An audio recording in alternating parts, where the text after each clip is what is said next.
This episode 82 of the Michael Maher Show. I'm joined by Logan Leitzel, professional motocross and supercross racer from Pennsylvania, Dillsburg, right?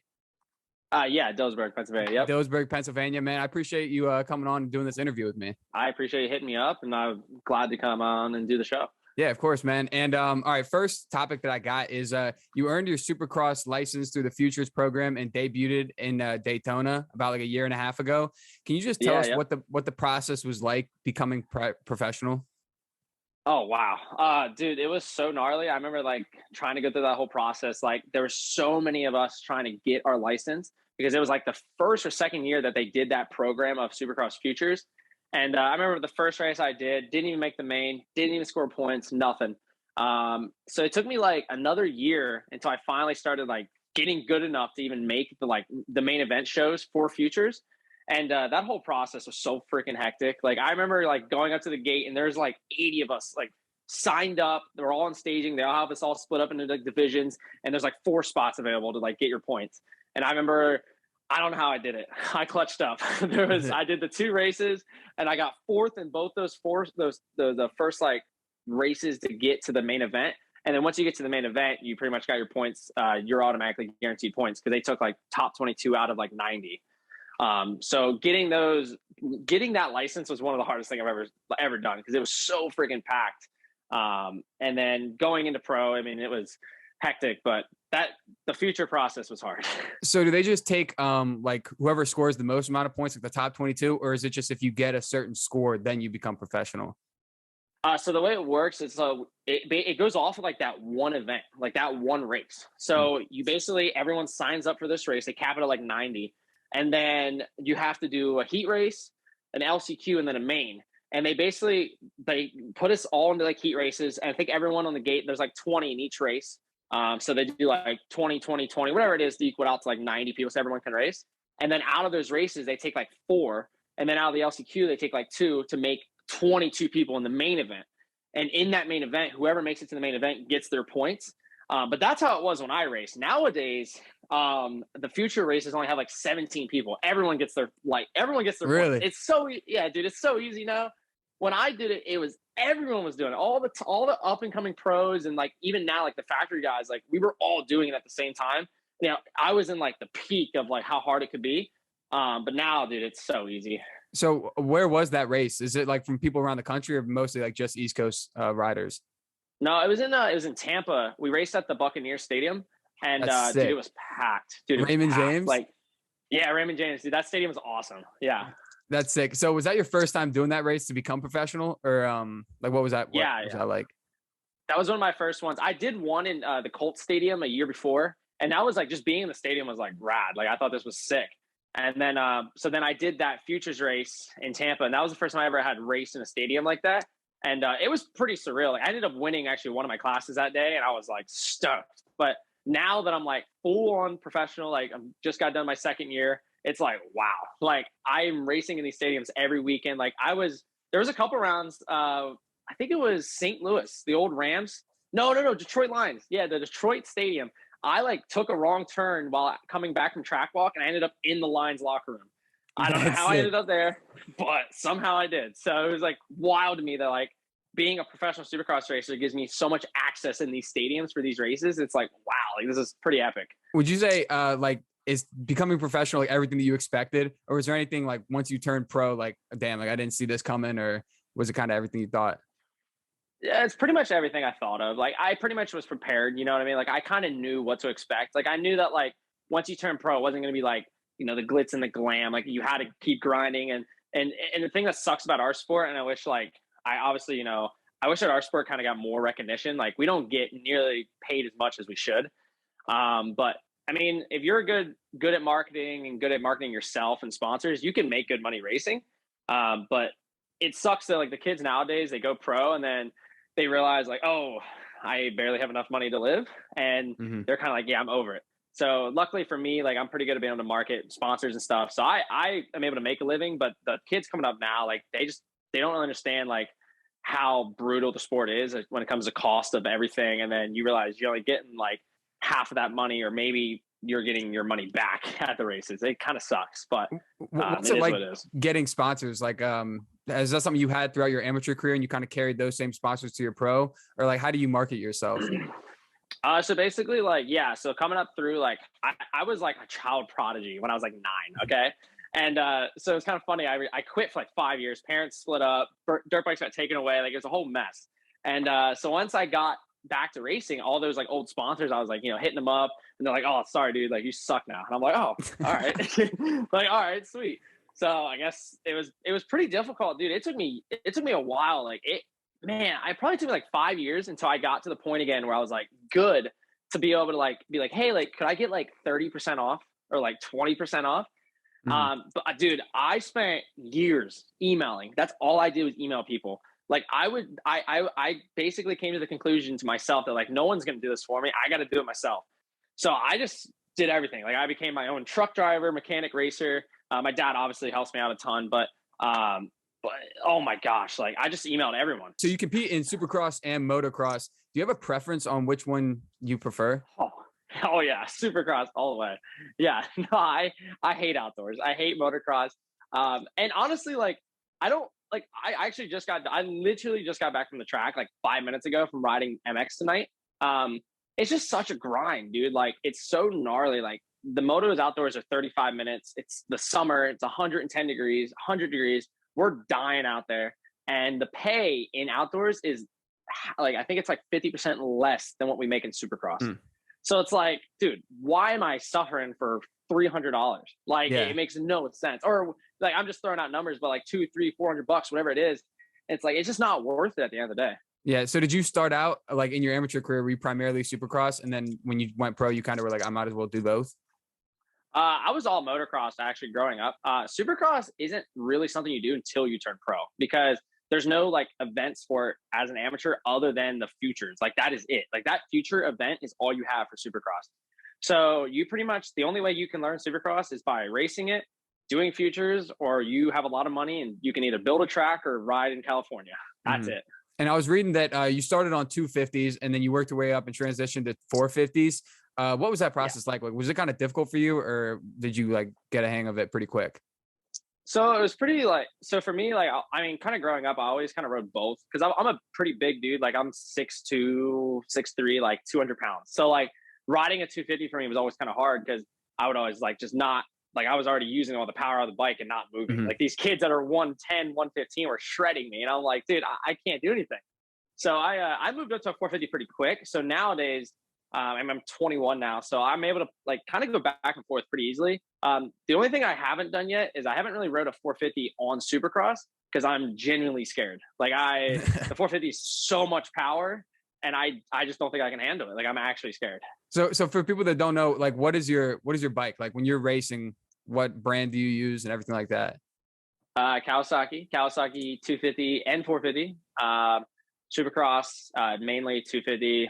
Sometimes I ride the 450, or I'm sorry, sometimes I race the 450 class, but all my 250. So, but mainly Kawasaki 250.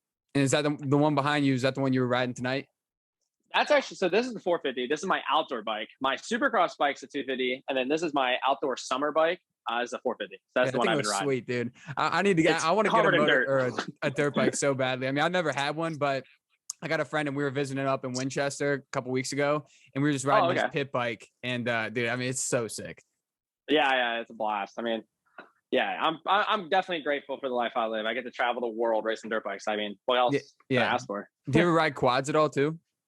No, dude. If I ever got caught riding a quad, I would get killed. Like, really? That's kind of how it is. Oh yeah, that's like there's a huge stigma around like the professional dirt bike riders to professional quad riders. Like, if a professional dirt bike rider got caught on a quad, like, dude, you'd be shunned. Really? Even just messing around on it with the boys? Oh, dude, no, yeah, you can't. No, it can't happen. I didn't know that. I didn't know that was like a thing. It's not so bad when a quad rider could ride a dirt bike, but if a dirt bike rider rode a quad, no, you can't do that. There ain't nothing ain't being posted about that. You better do that in your backyard and nobody sees it. Yeah. Okay. Cause I interviewed a pro skateboarder a while back, and he was saying kind of the same thing about scootering. Like, if he was like, you can't catch a skateboarder on a scooter, like that's a sin right there. Yeah. That's exactly how it is for us. Yeah. You won't catch a dirt bike rider on a quad. True. Yeah. I didn't know that. But so last year you dealt with injuries, and then you're making your comeback in the 2023 season. Like, what can you tell us? Like, how are you getting ready for it? And like, what do you hope to accomplish next season?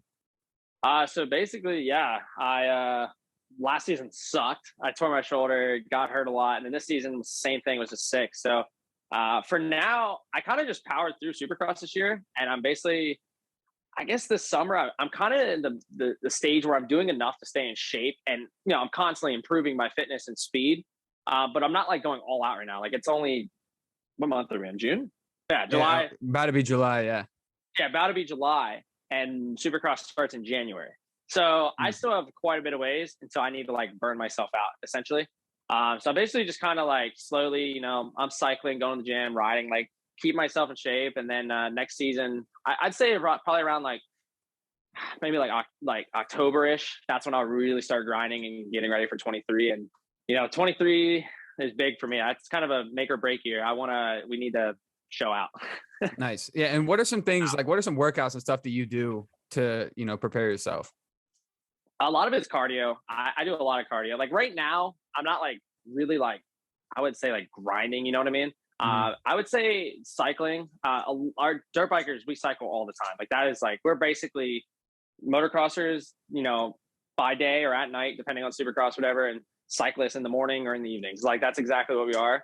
Cause that's all we do is cycle and ride. Like it's gnarly. So other than bicycling at the gym, it's pretty much just same stuff. You're doing stairs, you're doing squats, like anything to do with legs, shoulder try, cardio. I don't personally lift, and I know a lot of other moto dudes that don't lift, like can't really do curls because like we get arm pump. I mean, we don't want to deal with that.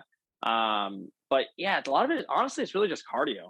Like that's honestly, we just grind cardio. Yeah. So cycling, that's kind of like, I do cycling because I got like a 50-mile trail, like pretty close to my house. When you go out and you cycle, like what's a typical workout for you? Like how far do you usually go?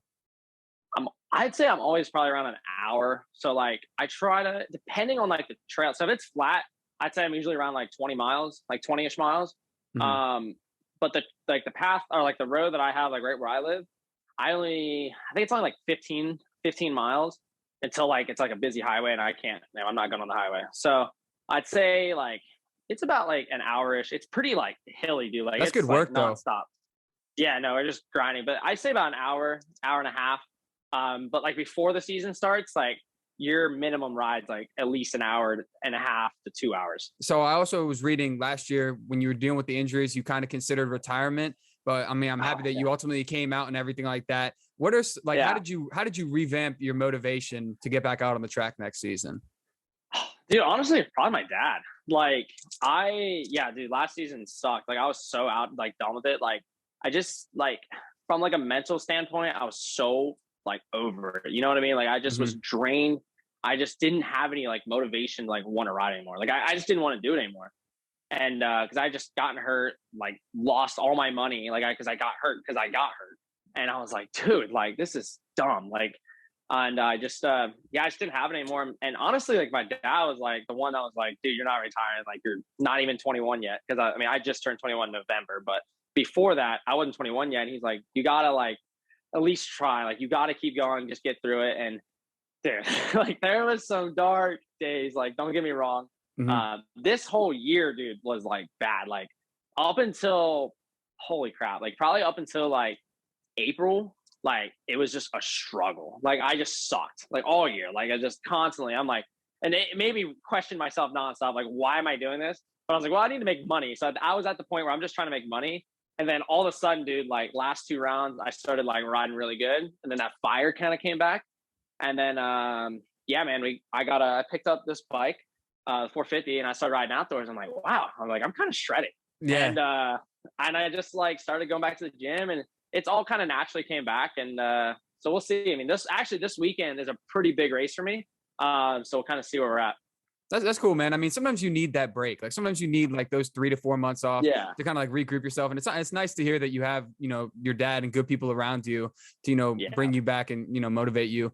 So what would you say, I mean, outside of this race this weekend, like this kind of a vague question, but what is like one race that you really want to dominate in the next year?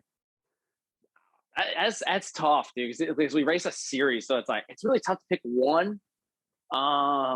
Man, that's tough. I'd say like one specific race that I'd like to do really good at is probably Daytona. That's like the biggest Supercross race of the year, if not like A1. So if I had to pick one or two, it's going to be either Anaheim 1 or Daytona. I'd probably say they're pretty tied on like which one's most important, because like Anaheim is sold out every year, Angel Stadium, and Daytona is almost practically sold out every year. So you do good at those races, your DMs are going to be blowing up. Yeah. So you're traveling around the country. Do you fly to these places and, fly your bike as well, or do you drive and trail it? No, dude, I grind it out. I bought a Mercedes 2015 Sprinter van, big old Sprinter van. Nice. And dude, I grind it out all by myself. My dad, obviously, he stays home and works. And no, dude, I drove to California. Brutal. Drove to California and back twice. It was 33 hours one way. From Pittsburgh or from Pennsylvania? Pennsylvania, yeah, 33 hours. I drove it 4 times altogether. So you 33 times 4. That was just that trip. But yeah, going to Denver, Colorado, St. Louis, Missouri, whatever it may be, dude, I did all by myself. So that's cool though. I mean, taking a nice I would definitely be shot too, but that's cool though. I mean, you're getting experience of like driving through all the states and stuff. What would you say is like, do you sleep in the Sprinter?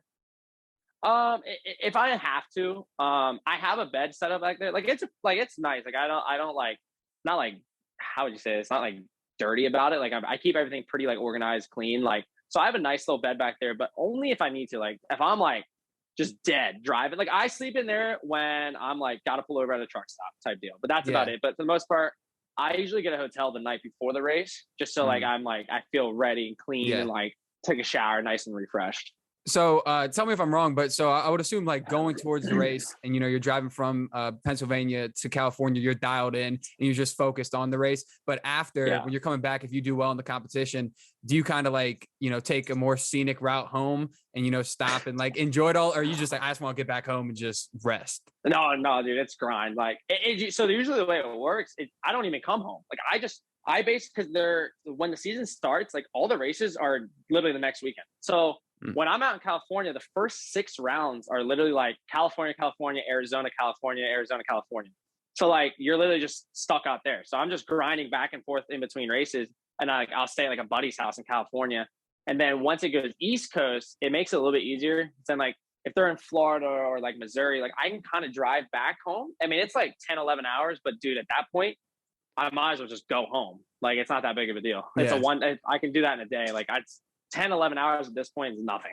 That's crazy, dude. 31 hours, like without stopping or, just like driving it straight, basically. That sounds brutal, dude. Like, what do you do to kill the time? Do you listen to podcasts or like just got playlists and stuff?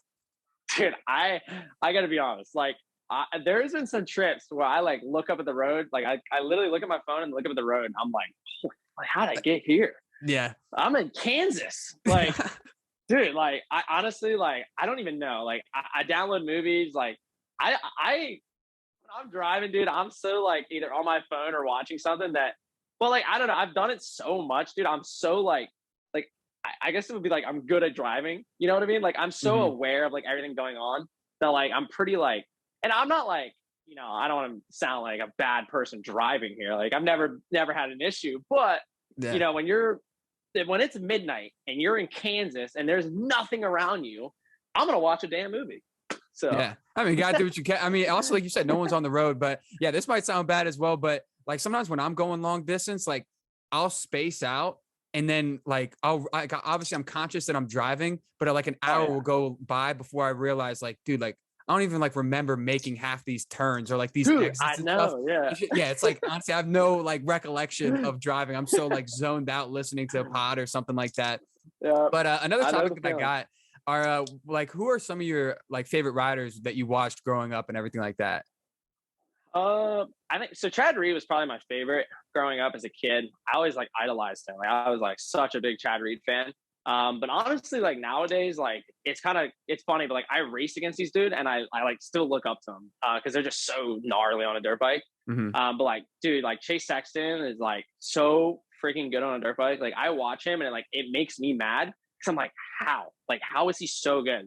And so it's kind of cool that like sometimes like I've gotten to the point in my career where like I do things and I'm like, wow, I was like, that was kind of cool. Like I'm sure Chase could probably do it, no problem, but I did it pretty sick.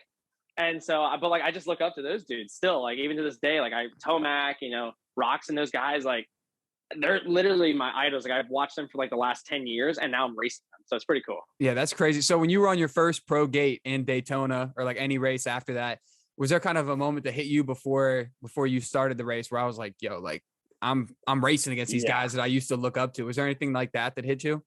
Oh yeah, dude, it was pretty gnarly because since it was my first one, I didn't really think I was going to like make it. Like I had no idea that I was going to actually qualify for the race. So when I did qualify top 40, I was 40th. I was literally the last guy. I barely made it by like 0.2 of a second. And I will never forget it. Like I was so stoked. And dude, I honestly like don't even think I really took a moment to take it in. It was so like nonstop. I was trying to like stay focused and just be like, we gotta, don't worry about it right now. Stay focused. Take it all in tomorrow or whatever. So honestly, no, probably not at that race. But I'd probably say like this year, Anaheim is when it all hit me. Like after like 2 years, I was like, wow, like this is gnarly. So what's your mindset like before the races? Like do you have any like routines that you do or like, rituals and stuff like that before a big race to, get your mind right? I wouldn't say like necessarily. I'm pretty like, because I used to do like routines and stuff and I would get like so psyched out if like something didn't go my way. You know what I mean? So I kind of got to the point where I just like stopped caring. You know what I mean? I was like, whatever, dude, it's just a dirt bike race. Like just go and ride, kind of that mindset. And I started doing better that way, just to kind of that carefree mindset.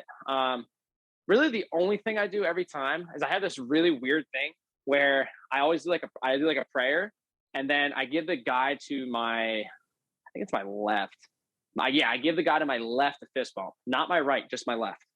Like the guy you're riding against? Yeah. Whoever's on my left gets a fist bump. Like, hey, good luck. Okay. Like, not my right though, just my left. Not the right. I don't know. That's probably the only thing that's kind of weird that I do. But that's it. Like other than that, that's the only thing I do. Yeah, I mean that's probably better just because like you said, you're just like a little more relaxed and stuff like that. Yeah, exactly. You're just a little bit looser because I mean, it's just a race at the end of the day and it's something that you've done hundreds of times. So why overthink it? Exactly. What is your favorite track that you've ever raced on? And then two-part question. What is like a country or track that you'd love to race on at some point in your career? Okay, wow, this is tough. Man, country. Oh wow, this is tough. Man, I'd say like, man, I was a kid. There was this track in Texas. It's called Lake Whitney, and I freaking loved that track. I won like 2 titles there as like an 8-year-old. Like I love that place, but it actually shut down in like 2014. Like I don't even know. I think it's like a real estate place now, or like real estate bought it, and now it's just all houses. Is what I meant. But man, I loved that place. And then honestly, I flew over to France in like 2019 and there was this track and it was literally like oh my gosh, it was hard as a rock, but it was on the side of a mountain and the track was like just up hills, down hills, up hills, down hills. And it was just so much fun. Like it was just so cool to like literally just go up and down, like through the mountains, like through the jumps, through the trees. I'm like, wow, this is epic. Yeah, so that sounds sick, dude. Yeah, so like the track in Texas and the one in France are probably my favorite. And then looking forward to, I'm actually supposed to fly to Germany in like 2 weeks. And there's a pretty big event that like happens every year. So that's probably one. But I've always wanted to go to like Switzerland. I don't know. I don't know why. I've always wanted to go to, I want to like go somewhere where like it's a little snowy or like you have that like scenic mountain backdrop and you're riding dirt bikes. Like that'd be dope. Yeah, that would. So I'm not like super familiar with like how international it is, but is motocross or supercross, is that primarily like a lot of international riders or are a lot of them from the States? So like supercross is mainly States. Obviously like you do have international riders. Like if they're just that good, like they're going to pick it up. No worries. But we do have a lot of international guys. I mean, like the guy that won the title last year was from France. The guy that won the indoor title this year was from Australia. Honestly, we've been getting our ass beat. So the Americans need to step it up because these Aussies are killing us. The guys from France are killing it. I think right now it's an American leading the main series. But yeah, dude, you can't sleep on these guys. Like the Australians are awesome. The Europeans rip. The French guys are fast. And then over in Europe, they have a series called the World GP series. And like, dude, there's so much money in that series. Like it's literally like they fly their bikes and like every single week they're going like Indonesia, Thailand, like Germany. Dude, that's Netherlands. so sick. dude, I don't know how they do it. Like they just raced in Indonesia this week on like, they had all these fans, but since the world is screwed right now, there was only like 15 guys. It was just the factory guys were able to race. Because they were the only ones that could afford to go. Like, because everything's costing so much money. Would you say, like, what would you say is like the average age of riders? Because I mean, you turned pro when you were like 19 or 20, and I mean, it is like a pretty youthful sport. But do you have riders that are like in their like late 30s, or does it usually peak out around like 30? I'd say like, dude, your prime years are like 24 to like 28, like that. Like those are your 4 or 5 years of prime. And I mean, honestly, like I'm 21, and like I thought last year was like the fastest, like I'd probably the best I'd ever be. And I feel like I'm going faster now than I have ever been, just because I'm learning so much more about my dirt bike itself. Like I'm not just riding and being like, all right, yeah, whatever. I don't really care about the setup. Like who cares? Now I'm actually like technologically like figuring out the bike. How do I like it? How it works on this track, and figuring it all out. So yeah, I'd say like 24, 28 is prime. And then you're always going to have those guys in their 30s, 34, 35, that are killing it. Actually, dude, the main guys right now in Supercross are literally all 29 or 30. Wow. And so is there a certain age you have to be to become pro, or is there some guys that are like 17? 16. You have to be 16 is the minimum you have to be. Nice. So have you raced against a lot of guys that are like 16 or 17, or is it primarily the age that we talked about? It's kind of all over the place, really. It just depends on who the kid is. Like you have some dudes that like, and dude, I will definitely vouch for those kids. But there's been some 16-year-olds that have beat me up, and I just like, they're just gnarly. Like they don't have no fear. Like they just do not care. But yeah, like little prodigies, dude, because they've probably been riding since they were like 5 or like 4. Yeah, exactly. And that's how it is too. Like you have these prodigies, like they're 16, 17, they're so fast. And the next thing you know, you don't hear from them ever again. Like they just fade out of the sport. And it sucks because we've had so many kids that are so fast, they go pro. And by the age of 19, they never want to ride a dirt bike again. They're so burnt out. That makes sense, though. Yeah. So when did you start riding? Like, I guess we maybe should have talked about this like at the beginning of the pod, just kind of like break it down in order. But I mean, like better late than never. But when did you start riding? Yeah. And how did you get introduced to the sport? Oh, my dad. I started actually at 2 years old. I'll never forget it. I have a very vivid memory of when I was 2, but I do remember riding in like the backyard at my house in Texas. And man, I was so young, but I had training wheels. My dad actually made me training wheels. Took like an old barbell, threw it through the axle, and then put like little tires on it. And man, I'll never forget it. And then like all the way up from 2 to like 10 years old, I was just like dirt bikes. That's all I did. My dad was there every step of the way, and my mom. They just helped me basically become like one of the best in the country. Like I got like 3rd at the biggest race. And then when they split up, dude, I didn't touch a dirt bike for like 5 years. Like I was done. And then out of nowhere, like an old sponsor was like, hey, let's get him back, and started riding again. And here we are. Did you pick it up pretty quickly, like after those 5-year hiatus? Or yeah, tell me about that. No, dude, it was bad. Like I'll never forget like being so slow and so like the word would be goony. Like I was so bad. And it took me a while. Like I used to get made fun of all the time because people used to know how fast I was. And it was so crushing to me, like watching these guys that I raced, growing up as a kid, I would just destroy them. And they're factory Rockstar or Monster Energy or Red Bull. And I'm like, what the heck? Like, what? And they're crushing me. Like I can't even even be close to them. So it was pretty rough. Like I mentally didn't really care for the sport at all because I was so like everything got taken away from me. Like I didn't even care anymore. So honestly, dude, like probably the last 2 years is when I really started actually becoming like good. And like people were actually like, wow, he's actually not bad. And I was kind of like the same way. I was like, damn, I'm actually pretty good on a dirt bike. And so luckily I found that again, because if it wasn't for that, I definitely wouldn't be racing. But here we are. We found something. I mean, dial back in, dude. So I guess this kind of goes to my last question that I have is what is some advice that you would give to aspiring riders or, people that maybe are taking a break from riding right now and are like hesitant to get back in, but what's some advice you'd give to young riders? Dude, honestly, just don't give up yet. Like I say yet loosely because there is a point in this sport where it's okay because it might not be worth it if you're not going to go pro or you're not going to make the money. But for the meantime, you got to keep grinding. Like, that's the best way to look at it. And don't give up until you feel like you are either satisfied with the sport, or you physically or financially cannot keep doing it. That's literally the best advice I can give you. But don't give up now. Like, you got to keep trying, because that's honestly what happened to me. Like, dude, there were so many times I wanted to quit from the last year, injuries, whatever, mentally. And now I feel like I'm the fastest I've ever been on a dirt bike. Dude, you definitely got to come to a race, dude. It's gnarly. Like, it's so crazy. Like Angel Stadium, Daytona, or any race. Detroit Lions Stadium, like, sold out, dude. It's gnarly. That's sick that you do it at NFL stadiums. Like, you know, you said Lucas Oil in Indianapolis, and, you know, where the Bucks play.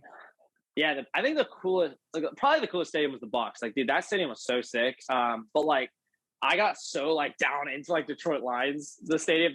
That stadium is actually really nice for such a crappy area. Like, I feel like, like, that stadium's actually pretty sweet. Yeah, dude, if you could get a race at SoFi Stadium, the new one in LA, that'd be money. I'm hoping we get one. I heard a rumor that there might be a race there in October, and it's like $1 million race. And I don't believe I'll do it, because I'm supposed to be in Germany then. But I'm hoping that maybe we'll get it on the schedule, because, I mean, we have the pool to get it. So yeah. I don't see why we couldn't. Another one that would be sick for at least like international would be they have a race at Wembley. Oh, fuck, that'd be gnarly. But I doubt we'll ever do that, just because, like, London, like, it would be so hard for us to go over there. But, dude, there's a new series called World Supercross, and I think they put in, what was it, like, I think it was like 15, or no, it was like $25 billion for the series. And, like, they gave every team like a $15 million budget or something like that. That's crazy, dude. Yeah, dude, it's gnarly. And you have to, like, you can only race the series if you're on a team that has a $15 million budget. So, like, I'm not racing it.